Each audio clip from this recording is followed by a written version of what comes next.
Black girl helps a Hell's Angel with money. The next day, 1,000 bikers show up. Don't forget to like and subscribe so you can stay close and never miss a new story. The late afternoon sun cast long shadows across Millfield's weathered town square, its golden light catching the dust motes that danced between the wooden vendor stalls. The air hung thick with the mingled scents of cinnamon from Mrs. Henderson's apple turnovers, diesel exhaust from the evening traffic, and the faint sweetness of overripe peaches that had been sitting in the heat all day. Saturday was winding down, and families were beginning their slow migration toward home, their voices creating a gentle murmur that mixed with the distant hum of the interstate. 10-year-old Amara Johnson clutched her mother's weathered hand, her small fingers intertwined with Denise's calloused ones, hands that spoke of long shifts at Murphy's Diner and late nights spent balancing a checkbook by the flickering light of their apartment's only table lamp. Pink ribbons, carefully tied by her mother that morning, bobbed in Amara's meticulously braided hair as she turned her head this way and that, absorbing every sight and sound of the bustling square.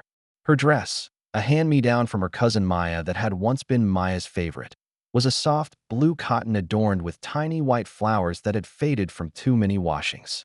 It hung loose on her small frame, the hem falling just above her scuffed white sneakers that bore the evidence of countless playground adventures and walks through unpaved streets.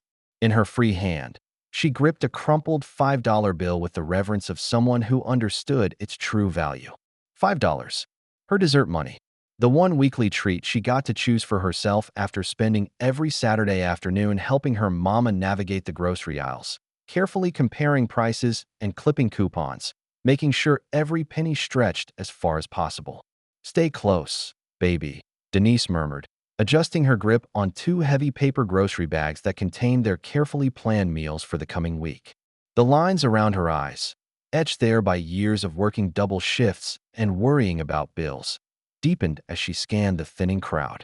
At 32, she looked older, worn down by the constant stress of raising a daughter alone while working 2 jobs just to keep their small apartment.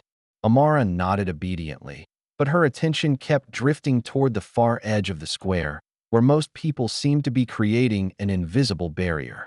There, sitting alone on the cracked concrete curb outside Murphy's hardware store, was a figure that didn't belong to the typical Saturday evening tableau of families and friendly vendors. Bear Rodriguez sat hunched forward on the narrow curb, his massive 6'4" frame making the concrete ledge look like a child's seat. His broad shoulders, which had carried the weight of leadership through 3 decades with the Hells Angels, now sagged with exhaustion and something deeper, a bone-deep weariness that came from being judged and found wanting everywhere he went. His leather jacket hung open, revealing a white t-shirt that bore the stains of his ordeal, road dust ground deep into the fabric, streaks of dried blood from scrapes he'd sustained in yesterday's accident, and the general grime that accumulated when you spent 18 hours walking along desert highways with no destination in mind. The jacket itself told the story of a life lived on the margins. Every inch of black leather was covered with patches and pins that documented his journey through the Brotherhood. Club patches, rally pins, memorial badges for fallen brothers, and worn spots where other patches had been removed over the years.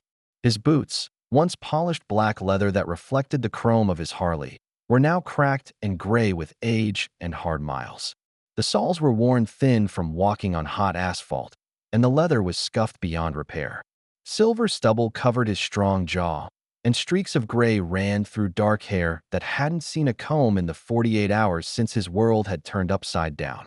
But it was his hands that truly caught Amara's attention, those weathered, scarred hands that bore the blue-black tattoos of a life lived outside conventional society. They shook slightly as he methodically searched his pockets again, turning them inside out with increasing desperation. First his pants pockets, then his jacket pockets, then back to his pants. The ritual had been going on for 20 minutes, always with the same result. Nothing, not even pocket lint. The accident had taken everything. The drunk driver who'd swerved into his lane 2 counties over had sent Bear flying from his bike into a roadside ditch. By some miracle, he'd walked away with only bruises and scrapes, but his leather vest, the one that held his ID, his wallet, his credit cards, and the emergency cash he always carried, had been thrown clear and lost in the dark desert landscape. 3 hours of searching by flashlight had yielded nothing. With no identification and no money, he'd started walking. Hitchhiking was out of the question. What driver would stop for a 6'4" Hell's Angel covered in road rash? So he'd walked through the night and into the next day, following the interstate until his legs gave out in this small town where no one knew him and everyone feared him. "Mama," Amara whispered, tugging gently on Denise's threadbare sleeve. "That man over there. Don't stare, honey." Denise's voice carried the automatic caution of a mother who had learned to be wary of anything that might threaten her daughter's safety. She glanced quickly toward Bear, her eyes taking in the leather, the patches, the obvious signs that he was exactly the kind of person she'd spent years teaching Amara to avoid. "We need to get home before dark." But Amara couldn't stop looking. Something about the man's posture, the defeated slope of his shoulders, the way he kept searching the same empty pockets over and over again, reminded her of the times she'd watched her mama count and recount the bills in her purse, hoping somehow the math would work out differently. Around them, other families were doing exactly what her mother was doing. Quick, nervous glances followed by faster walking. The whispers carried on the evening breeze were barely audible, but in a small town like Millfield, whispers had a way of traveling. "Is that a Hell's Angel?" Martha Henley asked her husband George as they hurried past with their twin boys in tow. Her voice carried the kind of fascinated horror that people reserve for dangerous animals at the zoo. "Look at those tattoos," whispered Pastor Williams to his wife Eleanor, though his Christian charity seemed to have limits when it came to men in leather jackets. "Probably just got out of prison." "Keep the kids close," warned elderly Mr. Foster, adjusting his grip on his walking cane while steering his grandson toward the opposite side of the square. "Those types are nothing but trouble. Mark my words." The comments weren't exactly quiet, and Bear heard every one. Each whispered judgment landed like a physical blow, his shoulders hunching further inward as he absorbed the familiar sting of rejection. After 53 years of life, most of it spent wearing the colors that marked him as an outsider, he should have been immune to the stares and the whispers. But today, hungry and stranded and completely alone, each comment felt like a nail in a coffin he was building around himself. When he looked up from his empty pockets, his pale blue eyes that had seen too much violence, too much loss, too many friends buried before their time, reflected something that Amara recognized even if she couldn't name it. It was the same expression she'd seen in her own bathroom mirror after particularly cruel days at school, when the other kids made fun of her secondhand clothes or the generic sneakers that came from the discount store instead of the mall. He looked sad, defeated, and desperately hungry. "Mama, he looks like he needs help," Amara said, her voice barely audible over the murmur of the dispersing crowd. Denise stopped walking and looked down at her daughter, really looked at her. Even at 10, Amara had always possessed an uncanny ability to see through the surface of things to what lay beneath. It was both a gift and a curse in a world that often rewarded willful blindness. "Baby, listen to me," Denise said, kneeling down so they were eye to eye. Her voice was gentle but firm, carrying the weight of hard-learned lessons. "Sometimes people who look like they need help, well, they might not be safe to help. Do you understand what I'm saying?" Amara nodded, but her gaze kept drifting back to the lone figure on the curb, while her mother fumbled in her worn purse for car keys, checking twice to make sure they hadn't somehow fallen out. Amara made a decision that would ripple outward in ways she couldn't possibly imagine. She slipped her small hand out of her mother's distracted grip and walked across the square. Her sneakers made soft padding sounds against the hot asphalt, barely audible over the general noise of vendors closing up shop and cars starting their engines. Bear didn't notice her approach at first. He was staring at a crack in the sidewalk, lost in the kind of dark thoughts that came when you realized just how alone you really were in the world. It wasn't until her small shadow fell across his worn boots that he looked up, blinking in surprise. Up close, he was even more imposing than she'd expected. His face was weathered like old leather left too long in the sun, with deep lines carved around those pale blue eyes, lines that spoke of decades spent squinting into highway wind and desert sun. A jagged scar ran from his left temple to his cheekbone, a souvenir from a bar fight 15 years earlier that had nearly cost him his eye. His hands, resting on his knees, were massive, The kind of hands that could crush a beer can without thinking or fix a motorcycle engine with surprising delicacy. The patches on his jacket came into sharp focus now. Hell's Angels in bold letters. Brothers Forever in Gothic script. Born to Ride, surrounded by stylized flames. There were patches for cities he'd ridden through, dates that marked significant events in club history, and symbols that carried meaning only within the Brotherhood. A small memorial patch honored Tiny Martinez, 1965 to 2018, a friend who died in a highway accident the previous year. But when their eyes met, his pale blue ones meeting her warm brown ones, she didn't see anything that frightened her. She saw exhaustion, certainly. She saw pain, both physical and emotional. She saw the kind of raw vulnerability that came when life stripped away everything you thought you could depend on. Most of all, she saw a person who was hurting. "Hi," Amara said softly, her voice steady despite the rapid beating of her heart. Bear blinked several times, as if he couldn't quite believe that a child was voluntarily talking to him. In his experience, children either ran away screaming or stood behind their parents, staring at him like he was some kind of dangerous exhibit. "Hey there, little one," he said, his voice gravelly from years of shouting over motorcycle engines and cigarettes he'd finally quit 5 years ago. "You shouldn't be over here by yourself." The concern in his voice was genuine. Whatever else people might think about Hell's Angels, they had their own code, and that code included protecting children and treating them with respect. "Are you okay?"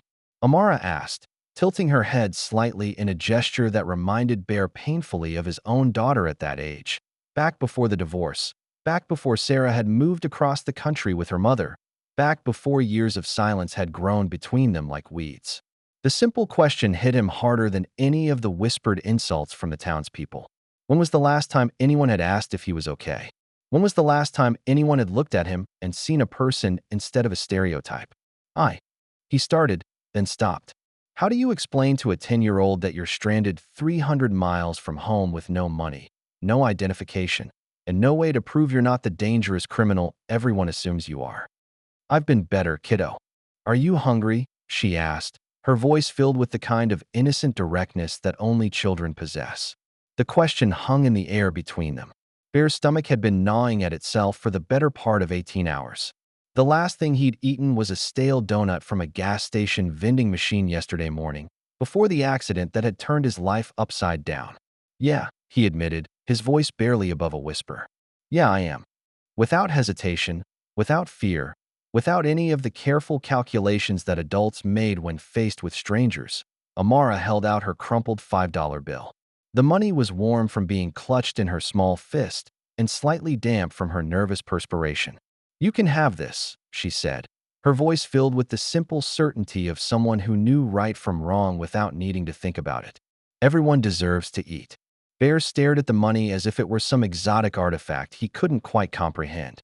His weathered hands, which had never trembled in 30 years of riding through storms and fights and near-death experiences, began to shake more visibly.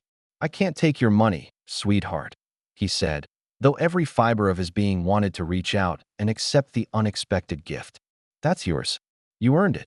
"It's okay," Amara insisted, pushing the bill toward him with gentle persistence.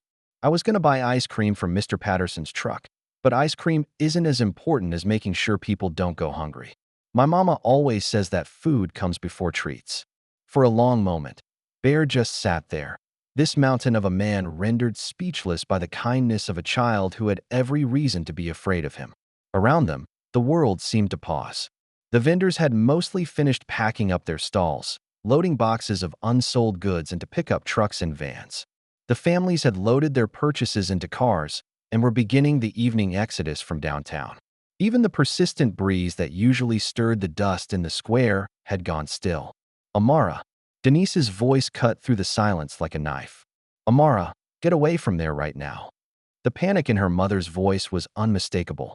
Denise had turned around from digging through her purse to find her daughter gone, and it had taken her several seconds of frantic searching to spot the small figure talking to the intimidating stranger. But Bear gently caught Amara's wrist before she could turn away, his touch as careful as if he were handling a soap bubble. His massive hand could have easily encircled her entire arm, but his grip was feather-light, protective rather than restraining. "What's your name?" Little angel, he asked, his voice thick with emotions he hadn't felt in years. Amara, she said, glancing back toward her mother's increasingly frantic voice. Amara Johnson. Amara, he repeated slowly, as if memorizing the syllables. That's a beautiful name. It means eternal in Sanskrit. Did you know that?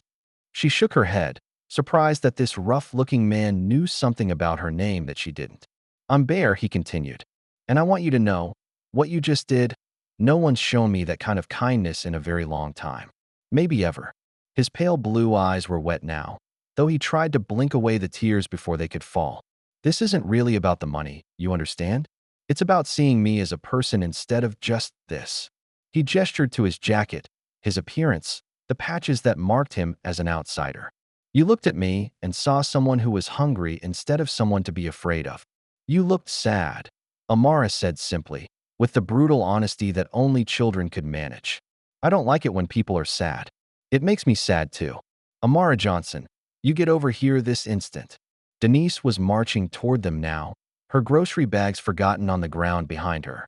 Her face showed the kind of terror that every parent felt when their child wandered too close to perceived danger. Bear quickly pressed the $5 bill back into Amara's palm, folding her small fingers around it. You keep this, okay? But I'll never forget what you offered. That kindness, it's worth more than all the money in the world.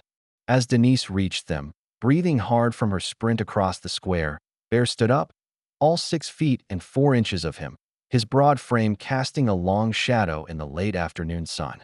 The difference in size between him and the single mother was dramatic, and Denise instinctively stepped back, pulling Amara behind her like a shield. Ma'am, Bear said, raising his hands in a gesture of peace, palms out to show he meant no threat. Your daughter, she's got a heart bigger than this whole town. You should be proud.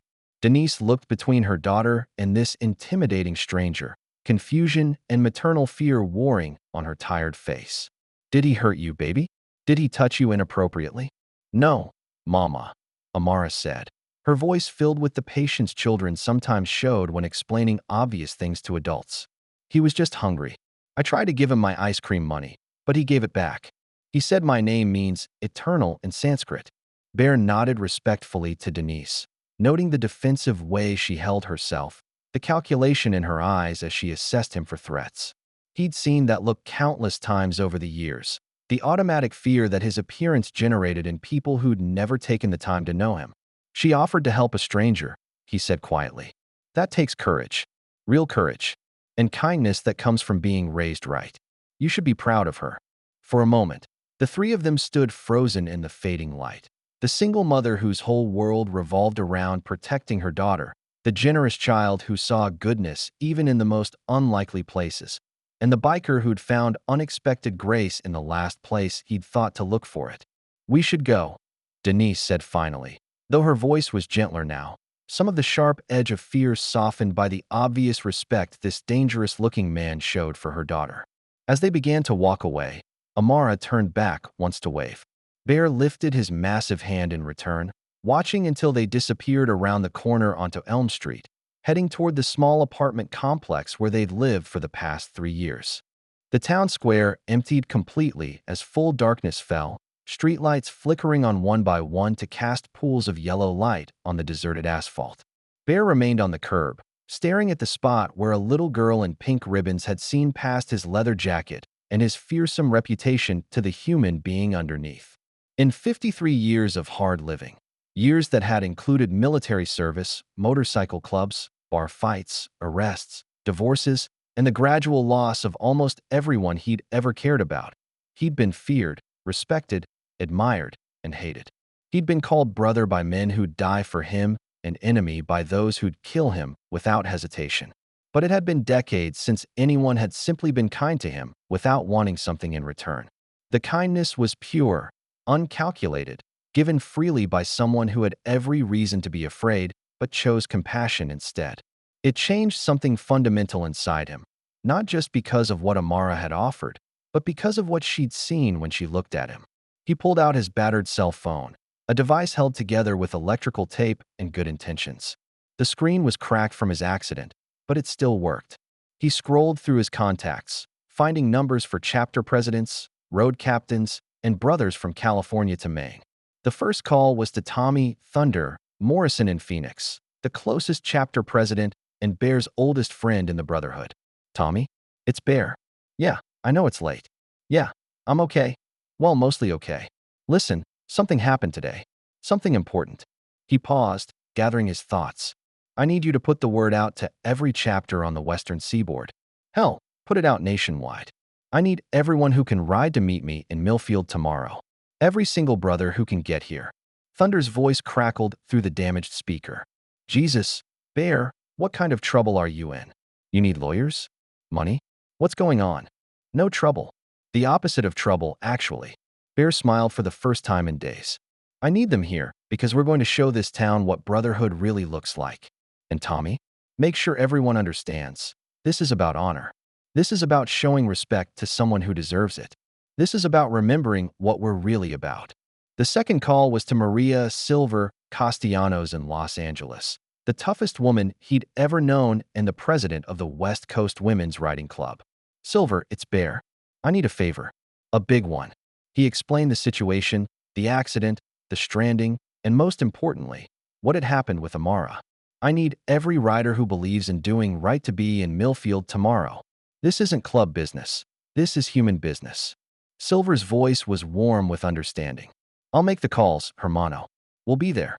The third call was to Marcus Preacher, Washington in Oakland, a man who'd found God after 20 years in the clubs, but never stopped riding. Preacher, it's Bear. I need to ask you something, and I need you to understand how important this is. He told the story again, his voice growing stronger with each telling. A 10-year-old girl saw past everything people fear about us and offered kindness to a stranger. Pure kindness, brother. The kind that restores your faith. Preacher's deep voice rumbled with emotion. We'll be there, Bear. Every rider who believes in the better angels of our nature. This is what we used to ride for, before we got caught up in all the other stuff. One by one, Bear made his calls. To chapter presidents and road captains, to independent riders and motorcycle club members, to military veterans who rode and teachers who rode and construction workers who rode. The message was always the same. A little girl had shown kindness to a stranger, and they were going to show their gratitude in the only way they knew how, by coming together in brotherhood. Word traveled fast through the motorcycle community. By midnight, riders were loading their bikes onto trailers and filling gas tanks for long journeys. By 2 in the morning, the first bikes were already rolling toward Millfield from 100 different directions. They came from Los Angeles and San Francisco, from Phoenix and Tucson, from Las Vegas and Denver. They came from small towns and big cities, from desert chapters and mountain chapters, from coastal clubs and inland brotherhoods. They came alone and in groups, on Harleys and Indians, on sport bikes and touring machines, on choppers built in backyard garages and factory bikes worth more than most people's cars. But they all came for the same reason, because one of their own had found something precious in an unlikely place, and they wanted to honor it. Sunday morning arrived in Millfield with deceptive quiet. The sun rose over the small town just as it had for the past century, painting the eastern mountains in shades of gold and pink. Birds sang in the oak trees that lined Main Street. Screen doors creaked as early risers stepped out to collect newspapers from their front porches. The distant hum of the interstate provided its usual background soundtrack to the peaceful morning.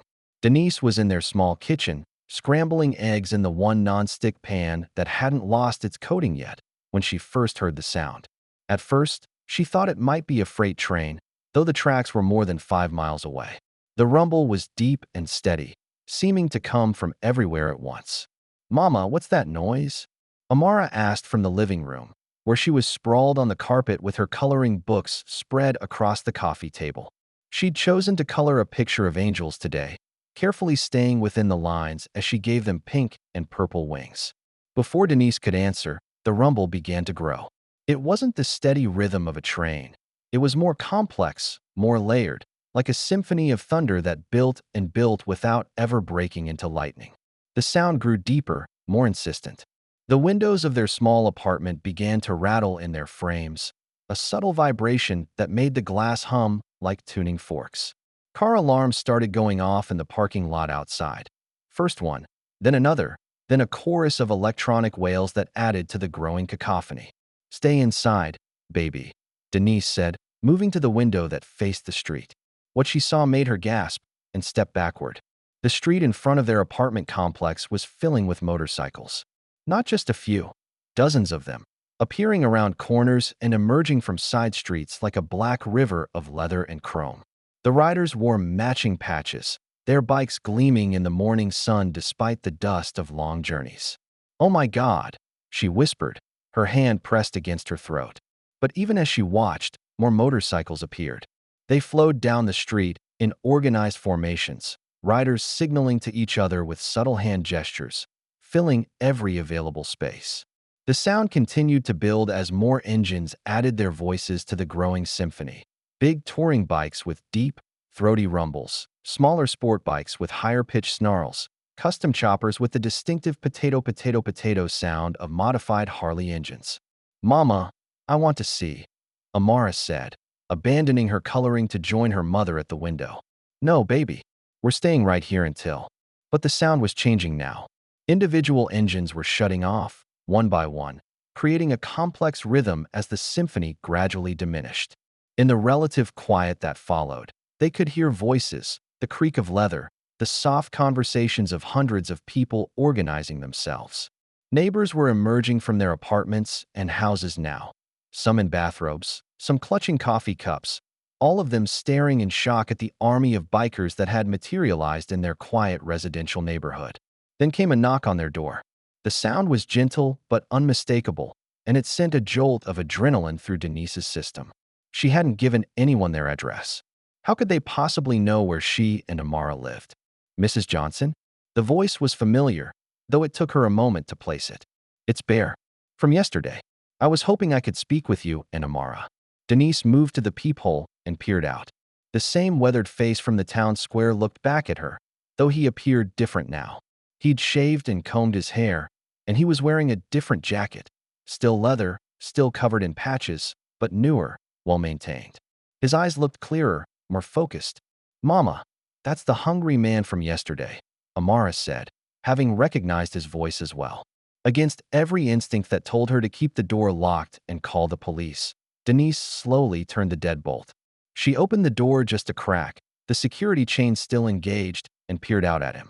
"What do you want?" she asked, her voice tight with anxiety. Bear stepped back immediately, giving her space and keeping his hands visible. "I wanted to thank your daughter properly, and I wanted to show her something. Show both of you something special. All those motorcycles, they're with you?" He nodded, a slight smile playing at the corners of his mouth. "Word traveled fast through the Brotherhood last night. When I told them what happened yesterday, what your little girl did for a stranger, well, they all wanted to come pay their respects." "Respects, ma'am. In our world, loyalty and brotherhood mean everything. We live by codes that most people don't understand. Codes about protecting each other, about standing up for what's right, about never forgetting a good deed." He paused, choosing his words carefully. "But kindness, real kindness, especially from someone who has every reason to be afraid but chooses compassion instead, that's rarer than anything we've ever found on the road." Amara had somehow slipped past her mother and was now peering around the partially opened door. "Did you get something to eat?" she asked Bear, her concern as genuine as it had been the day before. His weathered face softened into the first genuine smile Denise had seen from him. "I did, little angel. Thanks to you showing me that there are still good people in the world. That there are still people who see other people instead of just what they look like on the outside." "How many motorcycles are out there?" Amara asked, her eyes wide with curiosity rather than fear. "About 1,000, Bear said, as casually as if he were discussing the weather. 8,000. Denise's voice cracked on the word. "There are 1,000 bikers outside my apartment?" "Yes, ma'am. And every single one of them wants to meet the little girl who reminded an old biker that kindness still exists in this world." Denise looked at her daughter's eager, trusting face, then out at the sea of leather and chrome that filled their usually quiet street. Every rational thought, every maternal instinct, every lesson she'd learned about protecting her daughter from potential danger told her to slam the door and barricade them inside until this army of bikers went away. But something in Bear's eyes stopped her. The same something that Amara had seen yesterday. Not danger, not threat, but humanity. pain and gratitude and hope all mixed together in a way that couldn't be faked. "If we come outside," she said slowly, her voice barely above a whisper, "you guarantee our safety? You guarantee that nothing will happen to my daughter?" Bear placed his massive hand over his heart, the gesture solemn and formal. "On my honor as a brother, and on the memory of my own daughter Sarah, I swear to you that no harm will come to either of you. You have my word, and you have the protection of every rider out there. Anyone who wanted to hurt you would have to go through all of us first." The mention of his own daughter surprised Denise. It humanized him in a way she hadn't expected, adding depth to her understanding of who he really was beneath the intimidating exterior. "Please, Mama," Amara asked, her small hand tugging on Denise's shirt. "I want to see all the motorcycles, and I want to make sure Bear got enough to eat." After what felt like hours, but was probably only seconds, Denise made her decision. She unhooked the security chain and opened the door fully. Bear immediately stepped aside, giving them plenty of room to emerge. The sight that greeted them was unlike anything either had ever witnessed, even in movies. Their modest apartment complex sat on Maple Street, a tree-lined residential road that normally saw only a few cars and the occasional delivery truck. On a typical Sunday morning, the most exciting thing that happened was Mr. Patterson's ice cream truck making its rounds, playing its tinny melody to summon children with pocket money. Now, their quiet street had been transformed into something that belonged in a different universe entirely. Motorcycles lined both sides of the road for as far as they could see, easily 6 blocks in each direction. The bikes were parked with military precision, each one positioned to allow maximum visibility while maintaining perfect spacing. There were Harley-Davidsons of every description, massive touring bikes loaded with saddlebags and windshields, sleek sportsters that looked built for speed, vintage shovelheads and panheads that spoke of decades of careful maintenance. Indian motorcycles sat alongside the Harleys, their distinctive styling and sound adding variety to the display. Custom choppers with extended forks and elaborate paint jobs shared space with practical touring machines designed for long-distance comfort. The chrome gleamed in the morning sun like a river of liquid silver.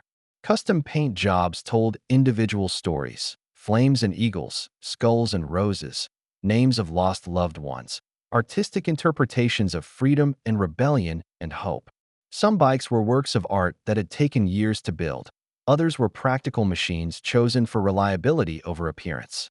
But it was the riders themselves that truly took Denise's breath away. She had expected to see rough, intimidating men covered in tattoos and scars, and while many certainly fit that description, the group was far more diverse than she'd ever imagined. There were women riders, their long hair braided with colorful ribbons and beads, standing beside machines they'd built themselves. Older men with gray beards and gentle eyes who looked like professors or librarians in their Sunday clothes. Younger riders who couldn't have been much older than 20, clean-cut and respectful. Some wore business casual clothes under their leather jackets, as if they'd come straight from white-collar jobs. Others bore the unmistakable marks of blue-collar work, construction workers and mechanics, their hands bearing the honest scars of physical labor. What united them wasn't their appearance or their economic status or their age. It was the way they all looked at Amara. Every single face in that sea of humanity showed the same expression: respect mixed with wonder, admiration mixed with protection, the look that people reserved for something precious that needed to be guarded. Holy! Denise caught herself before finishing the profanity, mindful of her daughter's ears. There really are 1,000 of them. Bear gestured for them to follow him down the sidewalk. As they walked, the sea of bikers parted to create a clear path, but not one of them moved more than necessary. They stood at respectful attention, as if Amara were a visiting dignitary deserving of honor. The silence was remarkable. With nearly 1,000 people gathered in one place, the usual noise of conversation and movement was absent. Instead, there was only the whisper of leather moving, the soft pad of footsteps on asphalt, and the occasional gentle word passed between riders. "This is incredible," Denise murmured, her initial fear gradually being replaced by awe. "How did they all get here so fast?" "The Brotherhood runs deep," Bear explained, walking slowly to accommodate Amara's shorter stride. "When word goes out that something important is happening, people drop everything and ride. Some of these folks drove all night to be here. Some of them flew their bikes on trailers from as far away as New York and Florida. They came from that far away. For us. For her. Bear corrected, glancing down at Amara, who was trying to look in all directions at once, taking in the incredible sight surrounding them. For what she represents. For the kindness she showed. For the lesson she taught all of us about seeing people for who they really are. At the end of their street, where Maple intersected with the main thoroughfare, Bear stopped beside a magnificent touring bike, black with silver details, clearly his pride and joy. The machine was immaculate, every surface polished to a mirror shine, every component perfectly maintained. He turned to face the assembled riders, his voice carrying clearly in the morning air despite speaking at normal volume. "Brothers and sisters," he began. "Yesterday I was stranded in this town. Broke, hungry, and alone. My bike was wrecked, my wallet was lost, and I had nothing but the clothes on my back and the patches on my jacket. People looked at me and saw only what they expected to see. A dangerous outsider, someone to be feared and avoided." Murmurs of understanding rippled through the crowd. Many of these riders had faced similar prejudice, been judged by their appearance rather than their character, been dismissed or feared simply because of the leather they wore and the machines they rode. "I sat on that curb for hours," Bear continued, his voice growing stronger with emotion. "Watching families hurry past, listening to whispers about how I was probably trouble, probably dangerous. And you know what? Part of me started to believe it. Started to think that maybe this is all I am. This stereotype, this image that people fear." He paused, looking down at Amara, who was listening with the same serious attention she gave to her teachers at school. "But this little angel," he said, gently placing his hand on her shoulder. She saw something else. She saw a human being who was hungry and hurting. Without hesitation, without fear, without any of the prejudice that the adults around her carried, she offered me her only $5 so I could eat. The crowd was completely silent now. Even the wind seemed to have stopped, as if nature itself was listening to Bear's words. Now, I want to be clear, I didn't take her money. But that's not the point. The point is that she offered it. She looked at a stranger who probably scared her, and she chose kindness over fear. She chose compassion over judgment. She saw past the leather and the patches and the reputation to the person underneath. His voice broke slightly on the last words, and he had to pause to compose himself. Around him, tough men and women who'd ridden through storms and faced down enemies were wiping their eyes. "I've ridden with you all for decades," Bear continued. "I've seen brotherhood in action countless times. I've seen riders drop everything to help a brother in need. Seen people risk their lives for strangers just because those strangers wore the same patches. But yesterday, I learned that real brotherhood isn't just about us. It's not just about protecting our own." He gestured to include Amara and Denise in his words. "Real brotherhood is about recognizing the spark of humanity in everyone, regardless of what they look like, where they come from, or what they believe. It's about protecting kindness wherever we find it, especially when it comes from someone small and vulnerable." A woman near the front of the crowd, tall and strong, with silver hair braided down her back, stepped forward slightly. Her leather jacket bore patches from the West Coast Women's Riding Club, and her eyes were bright with unshed tears. "Bear's right," she called out, her voice carrying clearly. "I'm Silver, for those who don't know me. I've been riding for 30 years, and I've been judged and dismissed and underestimated for most of that time. People look at me and see a tough biker chick, but they don't see the kindergarten teacher underneath the leather." She turned to address Amara directly. "Honey, what you did yesterday took more courage than anything I've ever done on a motorcycle. You saw a person in need, and you acted on it. That's the kind of bravery that changes the world." Another rider spoke up, an older black man with a gray beard and gentle eyes. His patches identified him as a member of the Buffalo Soldiers Motorcycle Club, an organization of African-American military veterans who rode to honor their heritage. "Little sister," he said, his voice deep and warm. "My name is Marcus, but everyone calls me Preacher. I've been riding for 40 years, and I've seen a lot of ugly things in this world. But I've also seen beauty and kindness, and people who choose to do right even when it's hard." He paused, looking around at the assembled crowd. "Yesterday, you reminded all of us why we started riding in the first place. Not for the image, not for the reputation, but for the freedom. The freedom to be ourselves, to help people who need helping, and to stand up for what's right. More voices joined the conversation. A young Hispanic woman spoke about overcoming prejudice in her career as a nurse. An elderly white man talked about learning not to judge people by their appearances after his own grandson came home from military service covered in tattoos. A middle-aged woman described how motorcycle riders had helped her change a tire on a dark highway, restoring her faith in strangers. Each story built on the last, creating a tapestry of experiences that all centered on the same theme: the power of looking past surface appearances to see the person underneath. Through it all, Amara listened with wide eyes, beginning to understand that her simple act of offering $5 to a hungry stranger had touched something much larger than she'd imagined. These weren't scary people. They were people who understood what it meant to be judged unfairly, who valued kindness and courage in doing what was right. "Mama," she whispered, tugging on Denise's sleeve. "They're all really nice."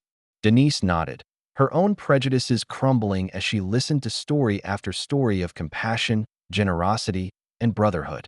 She was beginning to realize that her fear had been based on stereotypes, just like the stereotypes that people sometimes applied to her and Amara because of their skin color or their economic circumstances. Bear raised his hand for silence, and the crowd immediately quieted. "I called you all here for a specific reason," he said. "Not just to thank this little angel, though she deserves more thanks than we could possibly give. I called you here to show this town, and especially this little girl, what happens when real people, people who understand what it means to be judged unfairly, want to say thank you." He turned to Amara, kneeling down to her eye level. "Honey, we have some traditions in the Brotherhood. Special ceremonies that we only perform for the most important occasions. And what you did yesterday, that qualifies as one of the most important things any of us has ever witnessed." Standing back up, he addressed the crowd again. "We're going to give her an honorary road name. And we're going to perform a Brotherhood Circle, something we normally reserve for weddings, funerals, and the most sacred moments of our community." The excitement that rippled through the crowd was palpable. Many of these riders had been to dozens of rallies and gatherings, but few had ever witnessed a Brotherhood Circle. It was the most solemn and meaningful ceremony in motorcycle culture, reserved for moments of the deepest significance. "What's a road name?" Amara asked, her curiosity overcoming any lingering nervousness. Silver stepped forward to explain. "Honey, in our community, we don't always go by the names we were born with. We earn names based on our actions, our character, who we really are inside. Your mama named you Amara, which is beautiful. But yesterday, you earned something else." Bear smiled, his weathered face transformed by genuine joy. "Brothers and sisters, I present to you our newest honorary member, Angel Heart." The cheer that went up from 1,000 throats was unlike anything Millfield had ever heard. It wasn't just noise, it was a sound of pure celebration, of joy and recognition and brotherhood. Engines revved in appreciation, horns honked, and riders whistled and applauded with genuine enthusiasm. Amara giggled and waved from where she stood, clearly delighted by the attention and the new name. "Angel Heart," she repeated to herself, testing how it sounded. "I like that." But the most magical moment was yet to come. "Now," Bear announced, "we're going to show Angel Heart and her mama what a Brotherhood Circle looks like. This is something special, something sacred to us. It's our way of showing the ultimate respect." As if choreographed by an invisible conductor, the riders began to move. It took several minutes for everyone to position themselves, but gradually a massive circle began to form around the intersection where they stood. The motorcycles were moved with practiced precision, each rider knowing exactly where to go without needing instructions. The circle was enormous, nearly 2 full city blocks in diameter. Every available motorcycle was positioned to form an unbroken ring of chrome and steel, with the riders standing beside their machines. Those who couldn't fit into the primary circle formed secondary and tertiary circles, creating concentric rings of brotherhood that stretched for blocks in every direction. Bear led Amara and Denise to the exact center of the formation, where they stood surrounded by this incredible display of respect and solidarity. "This is called a Brotherhood Circle," he explained to them, though his voice was loud enough for everyone to hear. "We only do this for the most important occasions: weddings between riders, funerals for brothers who've gone on to ride the highways in the sky, and times when we want to show the ultimate respect for something sacred. The riders all turned to face inward, toward the center where Amara stood with her mother and bear. The sight was breathtaking. Hundreds upon hundreds of faces, all different, all united in their focus on the small girl who had changed their perspective on what it meant to show kindness. Angel Heart, Bear said formally, what you did yesterday reminded all of us why we became riders in the first place. You showed us that the most important journeys aren't the ones we take on our motorcycles. They're the ones we take in our hearts, when we choose to see the good in others. Then, in perfect unison, every single rider placed their right hand over their heart and bowed their head in respect. The silence was profound. In that moment, standing in the center of a circle formed by 1,000 motorcycles, surrounded by riders who had traveled hundreds of miles just to say thank you, Amara understood something that would stay with her for the rest of her life. Her small act of kindness had created ripples that spread far beyond what she could have imagined. These people, these tough, independent, often misunderstood people, had been touched by her willingness to see past appearances to the humanity beneath. And in return, they were showing her a level of respect and honor typically reserved for the most important moments in their community. Why did they all come here? She asked Bear, her voice soft with wonder. Bear knelt down beside her one more time, his own eyes bright with emotion. Because kindness is contagious, Angel Heart. When someone does something purely good, with no expectation of reward or recognition, it reminds everyone else that goodness still exists in this world. He gestured to the circle of riders surrounding them. Every single one of these people has been judged harshly by someone who only saw their appearance. They've been feared, avoided, dismissed, or worse, just because of how they look or what they choose to ride. But that's not fair, Amara said with the simple moral clarity that children possess. No, it's not fair, Bear agreed. But yesterday, you showed them what it looks like when someone sees past appearances to the person underneath. You reminded them that there are still people in the world who judge others by their hearts instead of their leather jackets. He stood up, addressing both Amara and the assembled riders. And now they're going to go back to their hometowns, to California and Arizona, to Texas and Colorado, to places as far away as New York and Florida, and they're going to remember this moment. They're going to remember Angel Heart, the little girl who taught them that kindness is the most powerful force in the world. Denise felt tears streaming down her cheeks as she watched her daughter absorb this profound lesson. At 10 years old, Amara was learning something that many adults never understood, that our actions, no matter how small they might seem to us, can have effects that ripple outward in ways we never anticipate. The ceremony continued with individual riders stepping forward to present small gifts to Amara.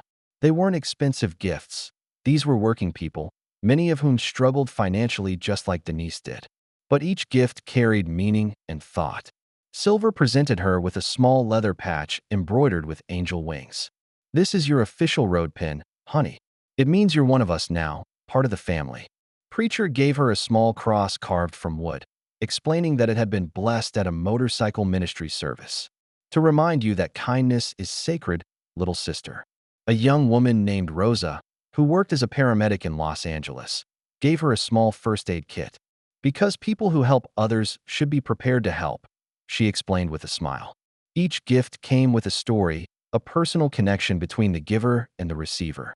A veteran gave her a small American flag pin, explaining that her kindness represented the best of what the country stood for. A mechanic presented her with a small wrench keychain, because you know how to fix what's broken in people's hearts. But perhaps the most meaningful gift came from an older woman named Betty, whose gray hair was pulled back in a simple ponytail and whose jacket bore patches from riding clubs across the Midwest. Honey, Betty said, kneeling down to Amara's level, I want to tell you something important. I'm 73 years old, and I've been riding motorcycles for 50 years. In all that time, I've seen a lot of good and a lot of bad. But what you did yesterday, that was pure good. That was the kind of action that restores faith in humanity. She pulled out a small photo album, worn with age and handling. These are pictures of all the people who've shown me kindness over the years. The waitress who gave me free coffee when I was broke. The mechanic who fixed my bike for free when I was stranded. The family who invited me to Thanksgiving dinner when I had nowhere to go. She showed Amara several pages of photos, ordinary people in ordinary circumstances, united by their willingness to help a stranger. I want to add your picture to this album, Betty said. Because 50 years from now, when people ask me about the kindest person I ever met, I want to be able to show them a picture of Angel Heart. After the gift giving, Bear called for one final ceremony. The riders returned to their positions in the great circle. Engines started with precision timing, and gradually the sound built to a crescendo that could be heard for miles in every direction. But this wasn't the chaotic roar of 1,000 individual motorcycles. This was something orchestrated, deliberate, and beautiful. The riders had organized themselves by engine type and sound, creating a harmony that rose and fell in waves, building to peaks and settling into valleys, telling a story in mechanical music. The sound lasted for exactly 3 minutes, long enough to be heard throughout the town, long enough for everyone in Millfield to know that something extraordinary was happening. Then, as precisely as it had begun, it ended, leaving only the whisper of wind and the distant sound of normal Sunday morning life. In the silence that followed, something profound settled over the gathering. The formal ceremonies were complete, but the bonds that had been forged would last forever. Amara was no longer just a 10-year-old girl from a small apartment complex. She was Angel Heart, honorary member of a brotherhood that spanned the continent. Gradually, the great circle began to break up. Riders started their engines and began the long process of organizing for departure. But each one stopped to personally thank Amara, to look her in the eyes and tell her what her kindness had meant to them. "Remember this day," Silver told her during their final embrace. "Remember that one person's kindness can move mountains. You've got a power inside you that's stronger than any engine we ride." Preacher was among the last to leave.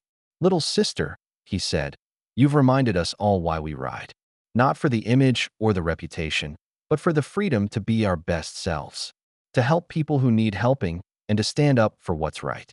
As the motorcycles began filing out of the neighborhood in a long, orderly procession, Bear made his own preparations to leave. His touring bike was loaded and ready, but he seemed reluctant to go. The crowd of neighbors who had gathered to witness this unprecedented event were slowly dispersing as well, returning to their homes with stories they would tell for years to come. Children who had pressed their faces against windows were now outside, trying to catch glimpses of the departing motorcycles. Adults who had started the morning afraid were now waving goodbye to riders who had shown them a different side of motorcycle culture. "Will I see you again?" Amara asked Bear, suddenly realizing that this magical morning was coming to an end. Bear smiled, though there was sadness in his eyes at the thought of leaving. "Angel Heart, we're family now. That means we're connected forever, even when we're separated by hundreds of miles. And I promise you this, if you ever need us, truly need us, we'll come running. All of us." He reached into his jacket pocket and pulled out a special gift he'd saved for last. It was a leather bracelet, handcrafted with intricate tooling, with a small silver charm in the shape of angel wings. "This is something special," he explained as he helped her put it on. "It's not just jewelry, it's a symbol. Anyone in the motorcycle community who sees this will know that you're under the protection of the Brotherhood. It means your family." Amara examined the bracelet carefully, running her small fingers over the detailed leather work and the smooth silver charm. "Does this mean I can ride motorcycles when I grow up?" Bear laughed, the sound warm and genuine. "It means you can do anything you set your mind to, Angel Heart. But more importantly, it means you'll always remember that kindness is the most powerful force in the universe.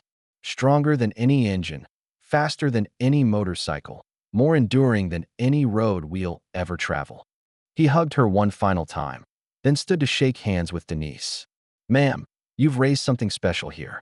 She's going to change the world, one act of kindness at a time." Denise, who had spent the morning having her preconceptions challenged and her heart opened, nodded through her tears. "Thank you," she said simply. "Thank you for showing us that people aren't always what they seem to be." Bear climbed onto his bike, the engine rumbling to life with its familiar deep growl. As he put on his helmet, he gave Amara a final thumbs up. "Thank you, Angel Heart," he called over the engine noise, "for reminding us all what brotherhood really means."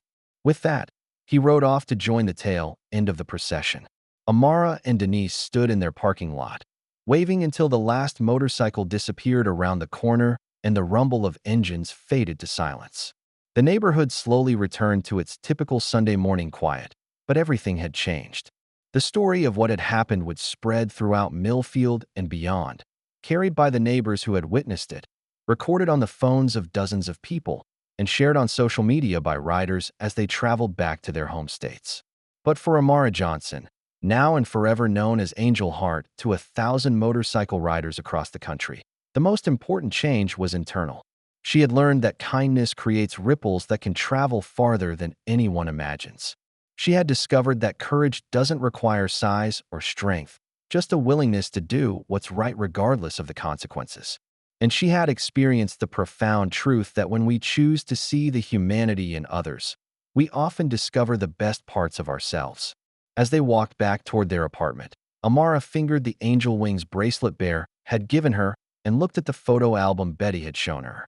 She thought about all the riders who had shared their stories, who had traveled hundreds of miles just to say thank you, who had treated her with a level of respect typically reserved for adults. "Mama," she said as they climbed the stairs to their front door, "I think I understand something now." "What's that, baby?" "Being different from other people isn't something to be scared of. It's just being different. And everyone's different in their own way. The important thing is seeing the good parts in people, even when they look scary on the outside." Denise knelt down and pulled her daughter into a tight hug, breathing in the scent of her hair and marveling at the wisdom that could come from someone so young. "That's exactly right, Angel Heart," she said, using the road name for the first time. "And what you did yesterday, that was seeing past the differences to the person underneath. Like how Bear looked scary, but he was really just sad and hungry. Exactly like that. And like how all those riders looked intimidating, but they were really just people who understood what it meant to be judged unfairly." They spent the rest of the morning looking through the gifts Amara had received, reading the notes that had been included with many of them, and processing the extraordinary events of the weekend.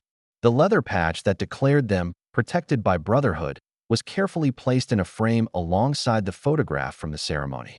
But perhaps most importantly, they talked about the lessons of the past 2 days, about the danger of judging people by their appearance, about the power of small acts of kindness, about the courage it takes to do what's right even when you're scared, about the way that understanding and compassion could bridge any gap between people. As the afternoon wore on, the phone began ringing. Word of the morning's events had spread quickly through their small town, and friends and neighbors were calling to ask about what they'd seen and heard. Local news stations were asking for interviews. Social media was buzzing with photos and videos taken by witnesses. But Amara and Denise weren't interested in fame or attention. They were interested in the quiet satisfaction that came from knowing they had been part of something meaningful, something that had brought out the best in everyone involved. That evening, as Amara got ready for bed, she carefully placed the angel wings bracelet on her nightstand where she could see it. The silver caught the light from her bedside lamp, reminding her that she was connected to a family of riders who would remember her story wherever they traveled. "Mama," she said as Denise tucked her in, "do you think Bear is okay now? Do you think he made it home safe?" "I think he's fine, baby. And I think he's probably telling everyone he meets about the little girl who showed him kindness when he needed it most." Amara smiled, settling into her pillow with the contentment that came from knowing she had made a difference. "I hope I see him again someday." "I think you will, Angel Heart. I think you will." As Denise turned off the light and closed the door, she reflected on how much had changed in just 2 days. She had started the weekend as a single mother worried about money and safety, fearful of anyone who looked different or potentially dangerous. She was ending it as someone who had witnessed the transformative power of kindness, who had seen her daughter teach life lessons to 1,000 adults, who had discovered that family and community could exist in the most unexpected places. The story would indeed spread far beyond Millfield. Videos of the Brotherhood Circle would be shared millions of times on social media. News outlets would pick up the story of the little girl who moved 1,000 bikers with a simple act of kindness. Motorcycle clubs across the country would adopt "What would Angel Heart do?" as an unofficial motto, reminding themselves to look for opportunities to show compassion to strangers. But in one small apartment, a mother and daughter would remember it most of all as the day they learned that every person they met was fighting battles they knew nothing about, and that sometimes the smallest act of kindness could be the light that guided someone through their darkest hour. The angel wings bracelet would remain on Amara's nightstand for years to come, catching the morning light and reminding her daily that she was capable of changing the world, not through grand gestures or dramatic actions, but through the simple choice to see the good in others and act on it, regardless of how different or scary they might appear. And somewhere out on the highways of America, 1,000 riders carried her story with them, sharing it at truck stops and rallies, passing down the legend of Angel Heart, the 10-year-old girl who proved that kindness is the most revolutionary force in the universe, capable of transforming hearts, changing minds, and building bridges between people who might otherwise remain forever separate. In the end, that was Angel Heart's true gift to the world. Not just the $5 she had offered to a hungry stranger, but the reminder that we all have the power to see past surface appearances to the humanity beneath. That courage and compassion are choices available to anyone, regardless of age or circumstances, and that the smallest acts of kindness, performed without expectation of reward, can create ripples that travel farther and last longer than we ever dared imagine. If you made it to the end, please like the video and subscribe to our channel. It truly means the world to us. See you in the next one.